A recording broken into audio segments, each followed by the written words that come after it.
April 3rd, 2023, let's stand for Pledge of Allegiance and prayer, please. Pledge of Allegiance to the flag. To the republic.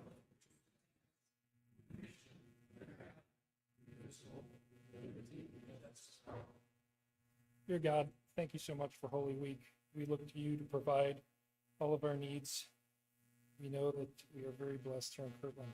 Please continue your hand of grace over those who live and visit here. Amen.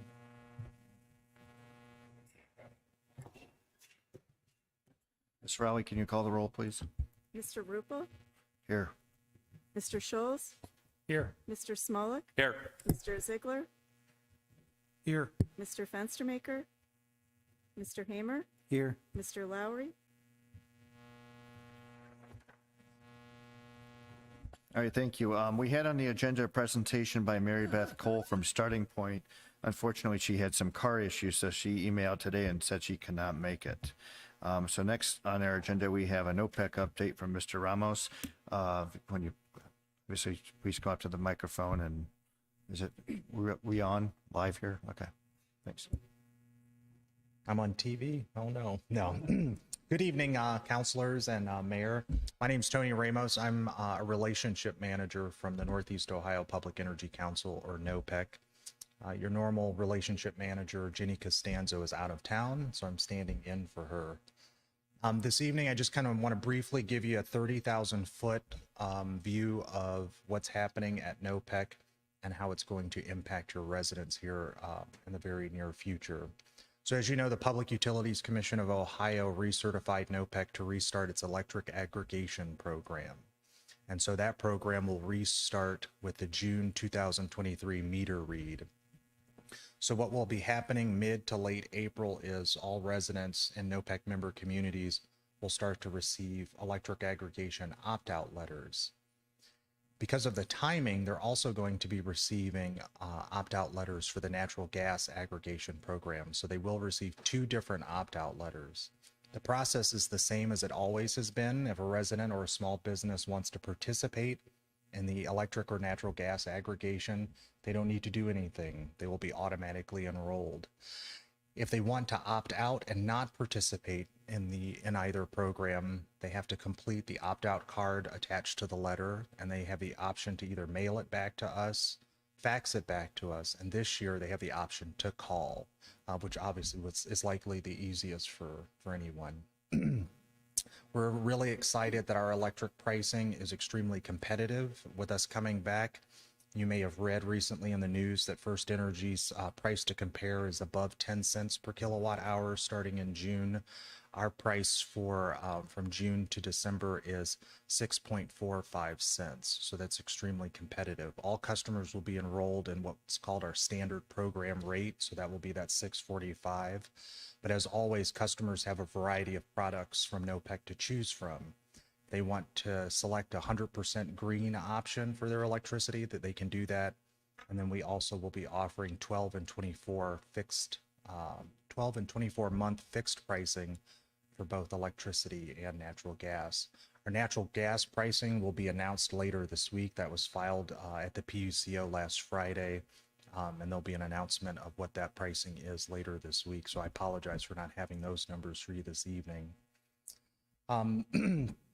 As always, all of the different programs that NOPEC offers will continue. So the NOPEC Energized Community Grants will continue to be distributed to communities.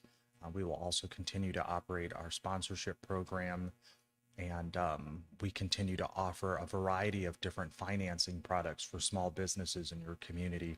So I would encourage anyone with a small business to visit nopec.org and see the different options we have for property assessed clean energy financing and our STEP loan program.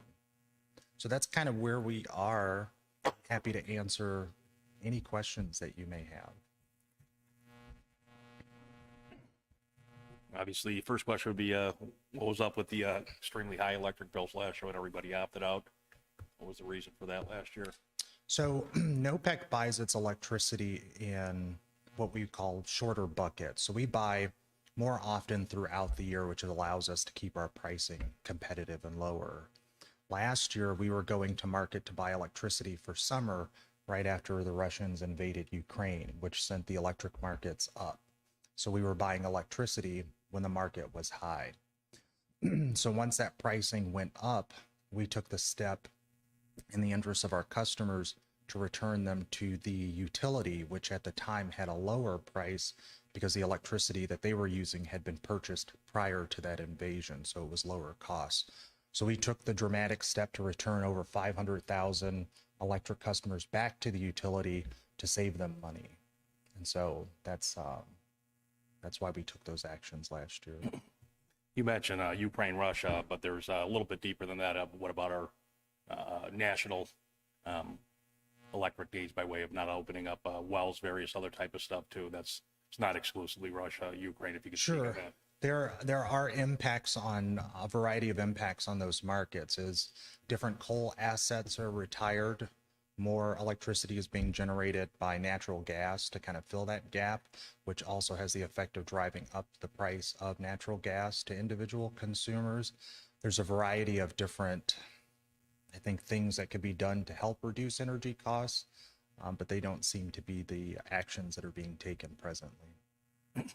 You know, you happen to know how many coal plants have been closed down in the last 12, 15 years? You're stepping way outside my level of knowledge, and Hundreds of them, unfortunately, I don't so- know that. I don't know that. That's a I good guess- question for the utility. And I guess the second question would be the green option. What is that? Sure. So our supply partner, Next Era Energy, has solar and wind assets throughout the United States. And so if a community, we have what we call green choice communities, and those are communities that have chosen to exclusively provide 100% green products to their residents. And so their pricing is just a little bit more. And so, those communities also get renewable energy credits that have the opportunity to be retired. So it really just kind of depends on if a community wants to go further, faster in trying to achieve their own set sustainability and clean energy goals. We offer those options. An individual resident can choose to opt into that, and but it does cost a little more for that electricity. I'll note green energy throughout the United States is not an option. It's Say that never again. going to be done. Green energy throughout, it costs too much. The grid can't handle it. There's There not are- enough supply for it. Yeah, there are, each year that capacity grows. There are certain considerations to the grid in terms of that capacity and load capacity and stuff like that. I think that transition will take a significant amount of time, but we try to offer a variety of products to suit the individual needs of the customers that we serve throughout our communities. You know how much green energy accounts for the total grid? It's very low. I want to say it's something like 8 to 13% or something like that. But again, it's something that increases each year. But we are certainly still dependent on our fossil fuel assets to generate electricity. And we'll always be too. Thank you. Yeah, no problem. Any other questions? Mr. Ramos, thanks for coming to City Hall. One question, you mentioned that there's several different ways to opt out. Is the call feature of opting out, is that automated, or do you have to wait on hold to speak to an individual? No, so you will speak to an individual, but depending on the time that you call, as with any call center, you may find yourself on a brief hold. We've taken steps, though. I don't know in the last time you had to suffer through being on hold, but a human will answer the call. But there will be some options. You'll have the option that if the wait time is longer than you would like, you'll have the option to get a call back. So we're working to make that as easy as possible for people. One day we hope that maybe it's something we can do online, but so far these are the 3 options that the state provides for opting out. Thank you. Yeah, no problem. Any other questions? Mr. Ramos? Appreciate you coming today. Thank My you. pleasure. If you do think of other questions, don't hesitate to reach out to us. And for any residents that may have questions, we're available. And I encourage them to visit nopec.org for more information about who we are and what we do. Thank you, counselors. Thank you, Mayor. I hope you all have a good rest of your evening. Thank you. All right. Next on the agenda, reading and approval of the minutes of the March 20th, 2023 Finance Committee meeting / work session. I am looking for a motion. Motion. Second. Motion by Councilman Smolik, seconded by Councilman Ziegler. Any discussion? If not, can you call the roll, please? Mr. Rupel? Yes. Mr. Schulz? Yes. Mr. Smolik? Yes. Mr. Ziegler? Yes. Mr. Hamer? Yes. Thank you. Moving on to the minutes of the March 20th, 2023 council meeting. Again, I'm looking for a motion. Motion to adopt? Second. Motion by Councilman Schultz, seconded by Councilman Smolik. Is there any discussion? Hearing none, can you call the roll, please? Mr. Rupel? Yes. Mr. Schulz? Yes. Mr. Smolik? Yes. Mr. Ziegler? Yes. Mr. Hamer? Yes. Thank you. Moving on to department reports. Start with you, Chief Hutton.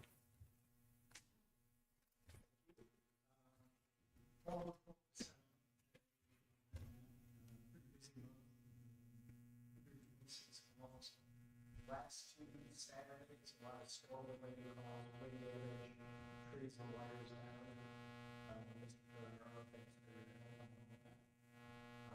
Also, 23 bar 29, AFG breaker for the battery.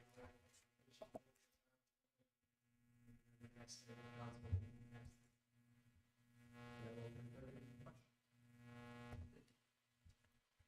Any questions? Got to see the chief here earlier on my street. Thanks much for coming out. What was it, a smoking refrigerator? Yes, smoking refrigerator taken care of pretty quickly. Thank you much, chief.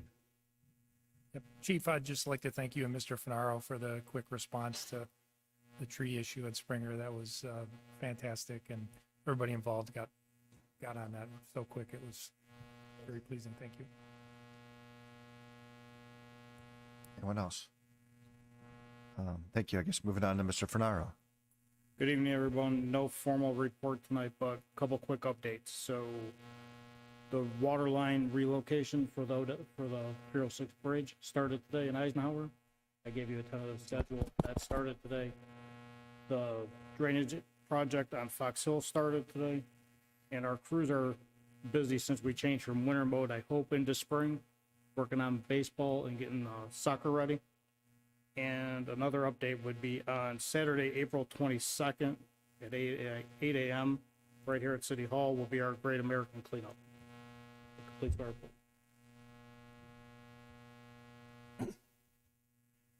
Any questions?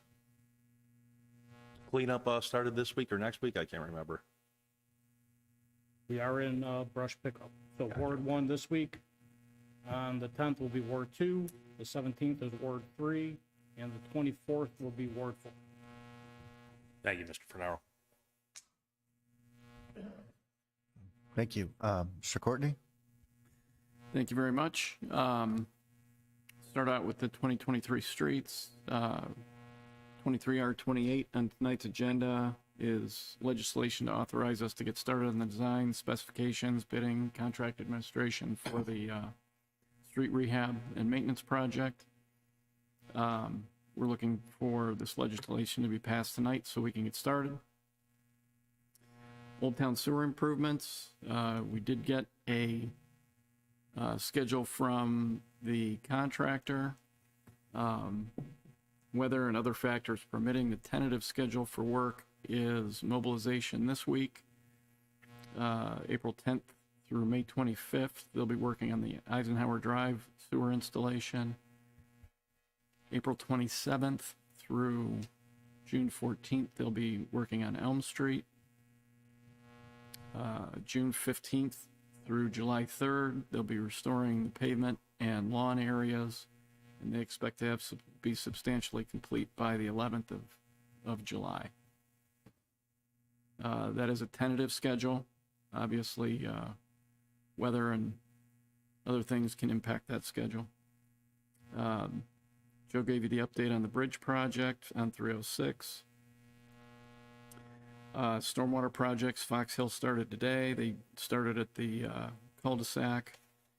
And we have requested pricing and we'll be preparing a change order for this project related to the some slope stabilization work at the cul-de-sac.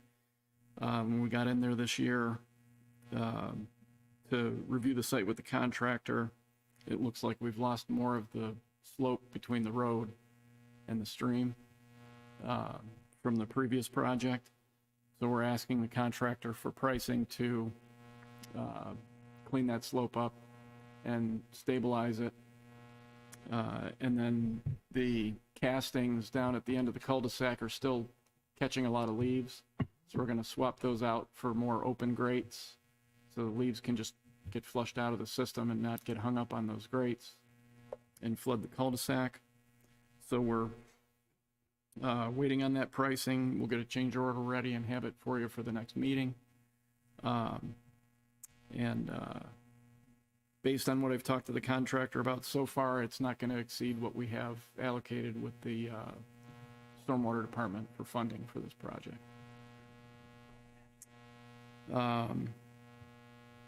Kirtland Chardon Road 8-inch water line, moving on to aqua projects.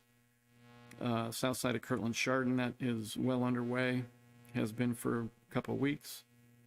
And then Monterey Avenue, that water main replacement, as I mentioned last time, is going to be in the eastbound lane of the pavement.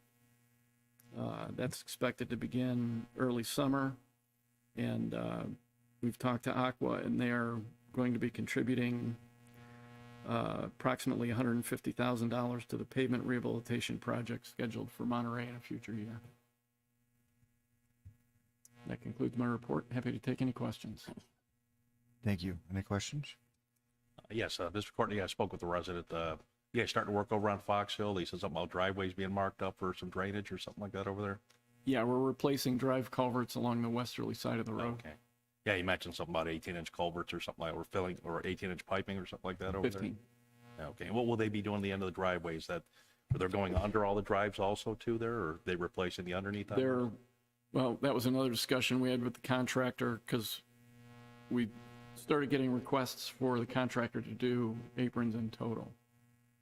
So rather than complicate this contract with additional change orders for drive apron work, we decided we're going to have the contractor under the Fox Hill project.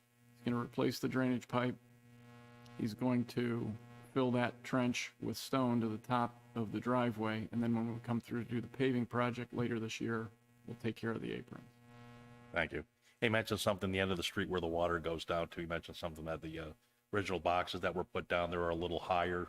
They don't quite catch everything or something like that. They kind of go around, or we're undercutting it a bit, the boxes at the end of the street. Yeah, those are all things we're having the contractor address with this project, and that goes to the grate change out too, because those grates, although they're beehive grates, there are a lot of leaves down there, and those things just get loaded up fast. He said that goes back like 4 or 5 years, even Yeah. further than that, I guess. So, okay, thank you much, Mr. Courtney. You're welcome.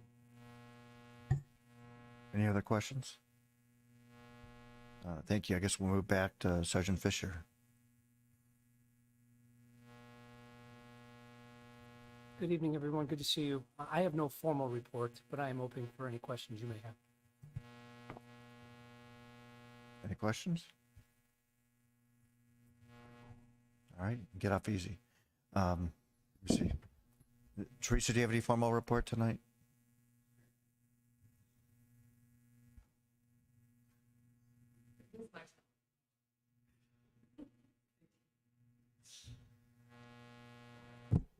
Obviously, spring has sprung, which means lots of events are starting in the city.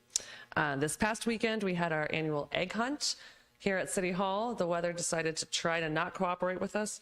So instead of an egg hunt, we turned it into an egg pass out. We passed out about 200 bags to children in the community.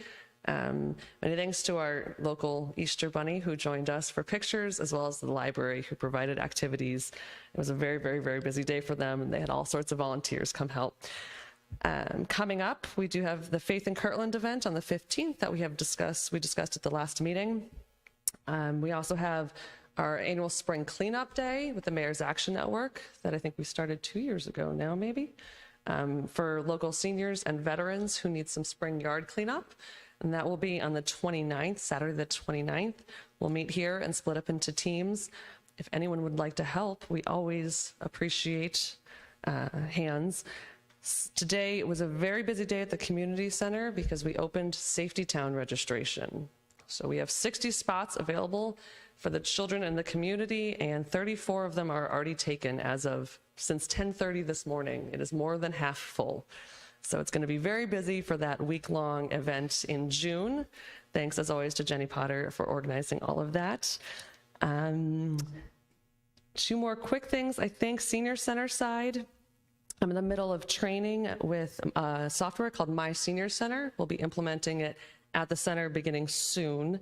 The County Commissioner's Office has very generously donated this software and computer system to all of the senior centers in Lake County. So all of our kind of check-ins are going to be via a key pass instead of having to physically sign in. It's going to make our lives a lot easier once we get used to it. And then I'm setting up a meeting, hopefully in the next 2 weeks. We had discussed earlier about the collaboration with Holden Arboretum to offer 1 free week every year for Kirtland residents. I met with them back in December, so we'll be meeting to discuss advertising, what kind of information the city would be looking for. That free week we had decided for this year would be June 6th to the 11th. So I will have more details on that as it comes out. And always good to collaborate and continue that partnership with Holden. So those are some of the things that are coming up, and I'm open for any questions. Thank you for the report. Any questions? Thank you. Outstanding work you've been doing over there. Thank you, Mr. Smolik. Mr. Lotto. Thank you, Mr. Council President. Just a few notes. If you're looking at the agenda, there's a number of pieces of legislation on the agenda today. I know Mr. Hamer and Mr. Fernaro asked me to take a look at the utilities legislation. As you could see those, some of them had to do with changing material or depth. Others had, they were looking for a change or a method in which the city can recoup the funds if somebody doesn't pay the city for doing work. Before, or the way it currently stands, there's really no teeth to that legislation. So this gives the city the opportunity to basically put a lien on the property through the property taxes. In addition to all of that, there is the solar ordinance and the geothermal energy. The solar ordinance was a complete rewrite. The city did enlist the guidance and assistance of Aaron Godwin, who is a Kirtland resident, but more importantly, a specialist in solar energy. He did basically a review of the entire, the national solar ordinances and resolutions and just the standards, and helped me compile what we have before you today. Essentially, the general rule of thumb is roof-mounted solar energy that is on a residential property. For the most part, you don't need to come before planning and zoning. If it's for commercial or if it's ground-mounted, then you need to come before planning and zoning. That's the basic general concept. Obviously, it gets a little bit, when you get a little more into the weeds, you might need to do a little bit more than that, but that's kind of the gist of it. Before, it was every single applicant needed to come before planning and zoning, which kind of put just hindered somebody from trying to make their home green or a little greener. So ask that you take a look at that. There's no rush on passing that today. As Mr. Courtney noted, 23R28, asking for that to be passed today if possible. along with 23R29 for the chief. The only question I had was for Mr. Fernaro was the salt purchase on 23R19. Wasn't sure if we needed that done today or if you wanted Mr. to. Lalo, I'm sorry to interrupt, but we can't pass that today because we need 5 and we have 1 abstention. Oh, you're right. So You're right. Okay. Well, then that'll have to wait till the next meeting. The other, just 2 other quick pieces. For anyone that needs to know, my job here, law director and prosecutor. As prosecutor, it's typically on Tuesdays at the Willoughby Municipal Court. As of the week of April 20th, that's changing, the 18th or whatever. And it's then going to change to Thursdays. So I know the police department's already aware, the court's aware, and just figure I'd let you all know. So Thursday mornings typically are the days to prosecute now going forward. Lastly, as you are all aware, there was another case brought by former police chief Lance Nasi, this time in the state court. And without giving any public comments, we are vigorously defending it. If council would like to talk more about it, I would suggest convening an executive session after or towards the conclusion of this meeting. If you don't feel a need to do so, no problem either. I just figure I'd offer that up to you. Aside from that, I don't have any other comments unless you have questions for me. questions for Mr. Lalo? No. Okay. All right. Thank you. Mayor Potter. Good evening, Council President Rupel. As I mentioned before in the work session, Mr. Slapnicker is working off-site tonight, so he won't be here. Chief McAllister is not here, so I thank Sergeant Fisher for stepping in and being available for any questions. Sausalito is going to open, I think, on the 16th, so that's coming up soon. Expect an invitation. I spoke to Babu from Sausalito today. Expect an invite to an upcoming soft opening, so council members can expect that. Had a great day here a couple Sundays ago, about 8 days ago, with the Shamrock Shuffle and Shenanigans. That was a 5K race that went off with really without a hitch. We had beautiful weather, had a couple hundred participants in that. I want to thank all of the event sponsors. I want to thank especially Kirtland Kiwanis, who sponsored a beer tent, beer garden. We had Fungry Food Truck out here, and down the block, I know that Angelo's as well was a race sponsor, amongst other individuals in the community and other businesses. So really was a great day, and expect that event to continue to grow. Teresa mentioned the Easter egg hunt. That's always fun to see the kids come up. We were, a little disappointed that the weather was threatening, that they weren't going to be able to do the actual hunt on the grass, but thanks to a lot of good people and hard work, we made it a lot of fun, I think, for the kids that came out. So, as Teresa said, a couple hundred bags of eggs and treats were handed out. Today we sent out today we put up online and on Facebook a letter that will get mailed out tomorrow to some of the Old Town residents. A lot of questions, obviously, have developed over the course of the last couple of years related to the project, timelines, when are they going to come online? What do they have to do to next? When are the assessments going to start? Things that we've kind of talked about in different meetings, but kind of a concerted FAQ we're going to be sending out tomorrow and put it up online today. So that should help some of the folks. And we'll continue to have questions. As the timeline develops, we will make sure that anytime we can put updates on our city Facebook page and website, we will do that. Chief Hutton mentioned 23-R-29, the fire department grant. If we could pass that tonight, that would be terrific. 23-R-20, BZA appointment of Denise Quiggle. That would be helpful to pass that this evening as well. That board is short a member at the moment, so that would be helpful. Denise is a longtime Kirtland resident. She's a realtor here in town. I think she'll be terrific for that board. So hoping the council can pass that one along tonight. And then, of course, Mr. Courtney talked about 23-R-28, contract for the road design and bid and execution of the project. So if we can get that passed tonight, so Mr. Courtney can get moving along with Mr. Fernaro to get those projects moving along and bid out. So Other than that, I am open for any questions. Questions for Mayor Potter? All right, thank you. I don't believe we have any standing committee reports this evening. President Rupel, I forgot to ask with Mr. Fernaro. I believe you mentioned the waste management project, waste management contract is coming up.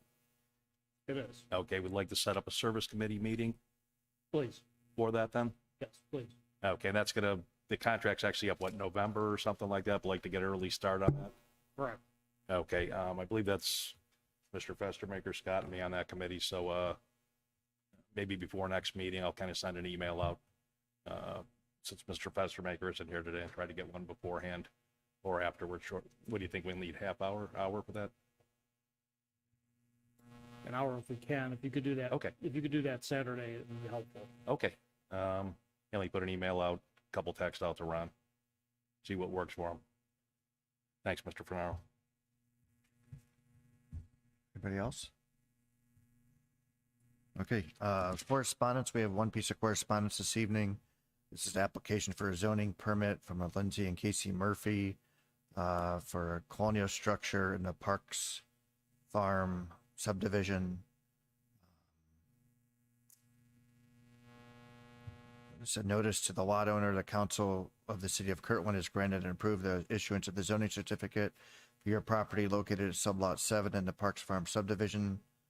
This is to notify you that the above named street has not been dedicated or accepted by the city council as of this date. That means that the city of Kirtland will not maintain this street or remove snow and ice until the street is dedicated by the city. You will have to look at the developer for all street maintenance and snow removal. That's the only correspondence I have. Next up. Mr. Council President, I believe that council has to vote to approve the granting of that permit or the issuance of that permit because it's not on a dedicated roadway. So council must be approving the permit because it falls within that category. Okay, I do see a place here to the zoning inspector, providing that all other requirements are met as of a certain date, the council of the city of Kirtland hereby grants and approves the issuance. So yeah, there has a place that we would have to approve that permit. Correct. So what I would ask is council that you call for a vote to approve that permit. Yes.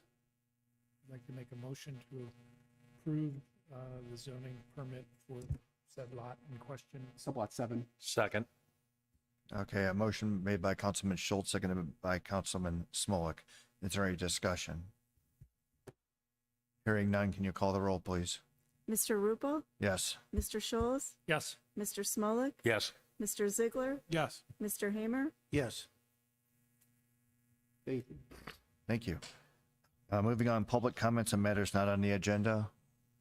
Opportunity for the public to come forward with respect to matters not on tonight's agenda. Seeing none. Tonight we have no old business. Moving on to new business. Public comments on agenda items of new business. Again, another opportunity for the public to come forward if they wish with respect to matters of new business.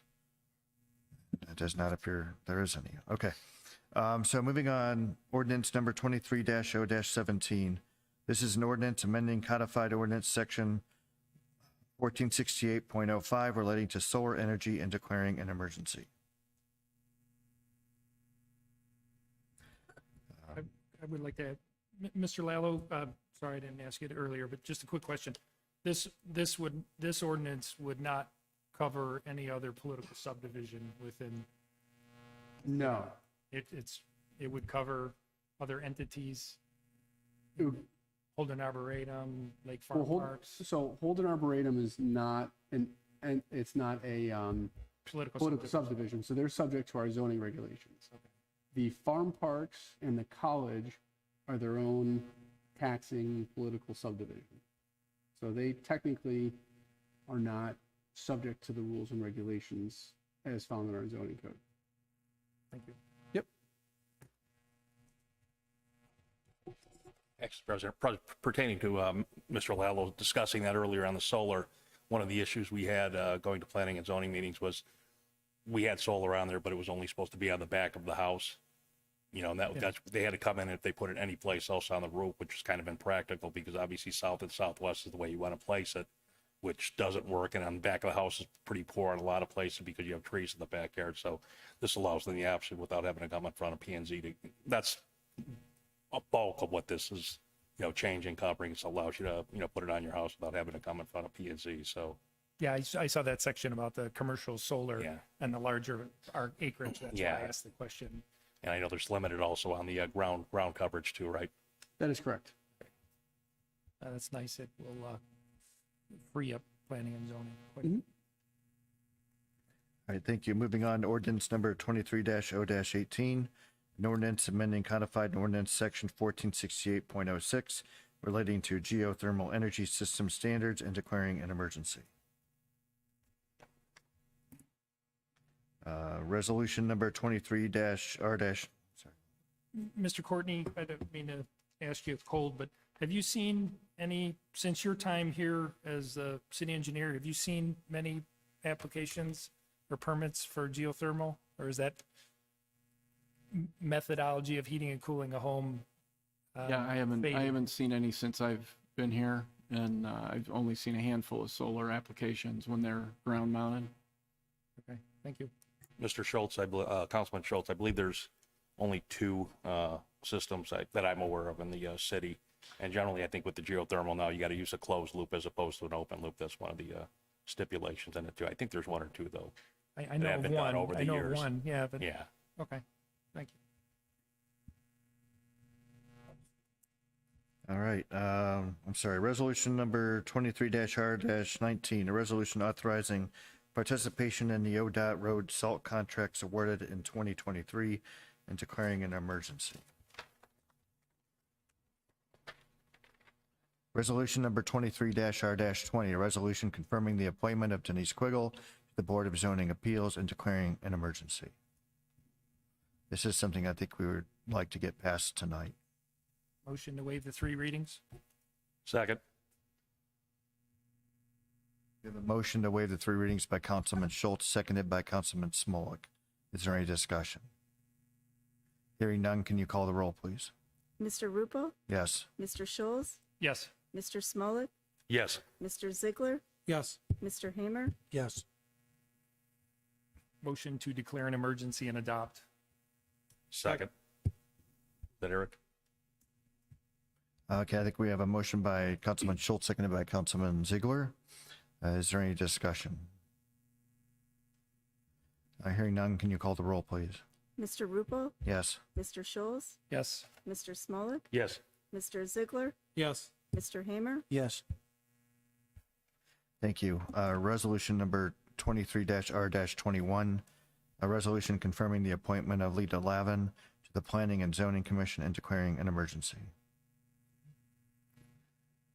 Ordinance number 23-0-22, an ordinance amending codified ordinance section 1024.02 relating to the installation of culverts and rights of way, declaring an emergency. Ordinance number 23-0-23, an ordinance amending codified ordinance section 1024.04 relating to the charges imposed upon property owners for the city's installation of culverts, declaring an emergency. Ordinance number 23-0-24, I'm sorry, number 23-0-24, an ordinance amending codified ordinance section 1026.03 relating to charges for work done on storm sewers by the city in lieu of property owners and declaring an emergency. Ordinance number 23-0-25, an ordinance amending codified ordinance section 1028.01 relating to driveway aprons and declaring an emergency. Ordinance number 23-0-26, an ordinance amending codified ordinance section 1028.04 relating to the maintenance of driveway culverts and declaring an emergency.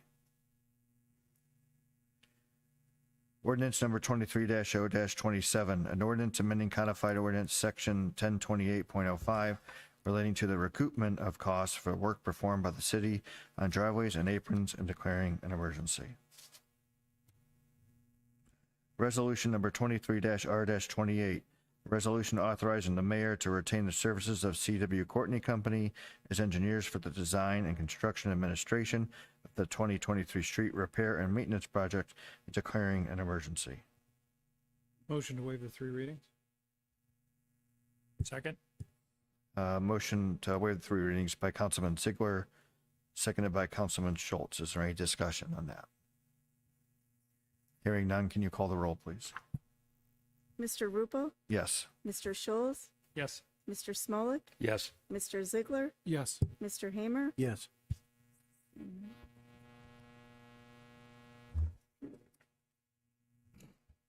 I'd like to make a motion to amend Mr. Courtney's page 2 of his letterhead to reflect the handout that was provided in the work session.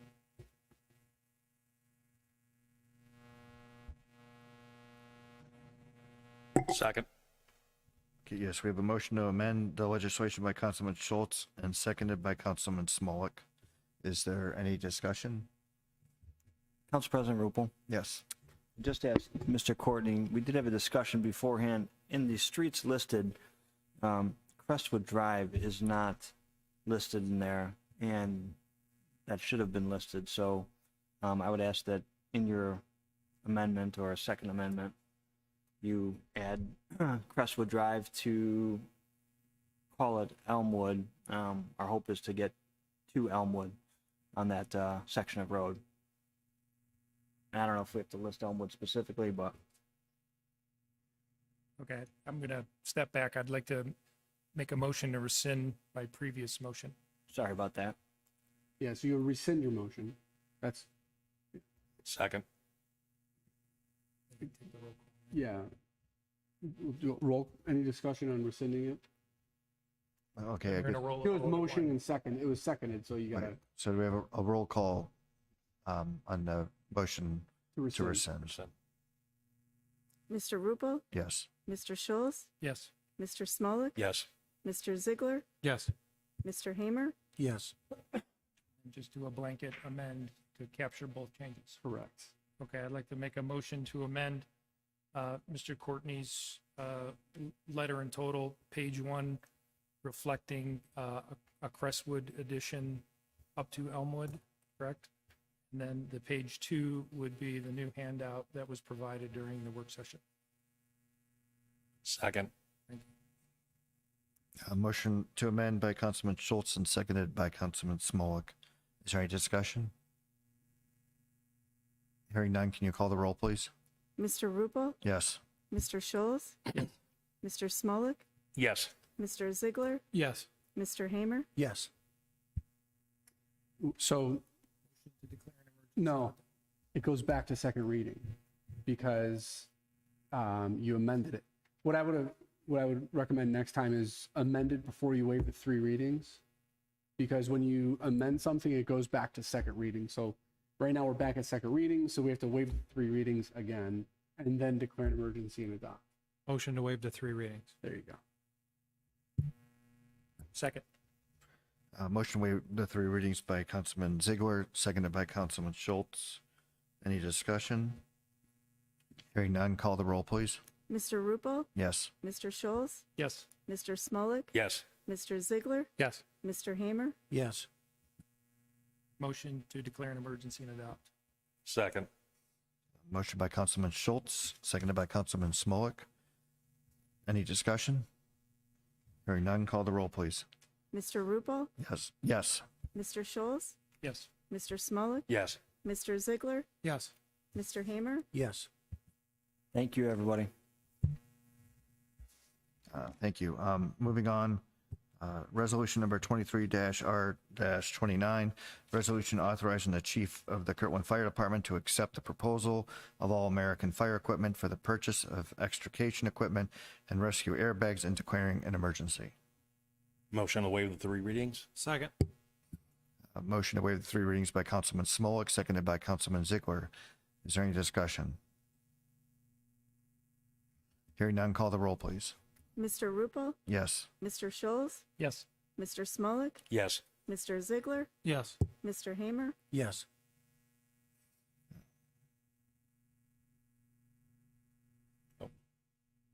Motion to declare an emergency and adopt. Second. Thank you. A motion by Councilman Smolik, seconded by Councilman Schultz. Is there any discussion? Hearing none, can you call the roll, please? Mr. Rupel, Yes. Mr. Scholes, Yes. Mr. Smolik, Yes. Mr. Ziegler, Yes. Mr. Hamer, Yes. Thank you. And good job, Chief. Thank you. Ordinance number 23-30, an ordinance adopting a comprehensive general plan update for the city of Kirtland, Ohio. Now we're up to the part of the agenda, council comments. Do we have any council comments this evening? Yes, I just wanted to discuss from last week. Councilman Schultz and myself were discussing a little bit about the roads / capital. I just went back over the last 4 years on our minimum debt payback, along with our additional debt payback. We paid $1.913 million, and of that, $1.019 million was equipment. So pertaining to what we were discussing before, that the debt that we are paying off is, has some capital in there. You were discussing that, about, not paying as much, not paying the debt off and using that cash going forward. Also, of that $3 million in debt, that is a rolling, bond also. So that does go up every year, by way of interest. That's redone interest. Those weren't 0% loans. Not the road. Wait, Yeah, hold we don't need to on, discuss this. please. Hold on, We can hold on. talk afterwards, Joe. Are you done with your council comments? Yes. Okay, thank you. Any other council comments? I'd like to just ask Law Director Lalo to take a look at 18R4. It has to do with the lease with North Star Cell Towers. I think that might be coming due. There's the 5-year term. Is that the one that's here? Yeah, okay. Any other council comments? Hearing none, we're up to continuing concerns. If anybody from the community would like to address council with continuing concerns. Hearing none, we're down to the adjournment. I'm looking for a motion. Motion to adjourn. Motion to adjourn Second. by Councilman Smolik, seconded by Councilman Schultz. All in favor? Aye. Aye. Aye. Any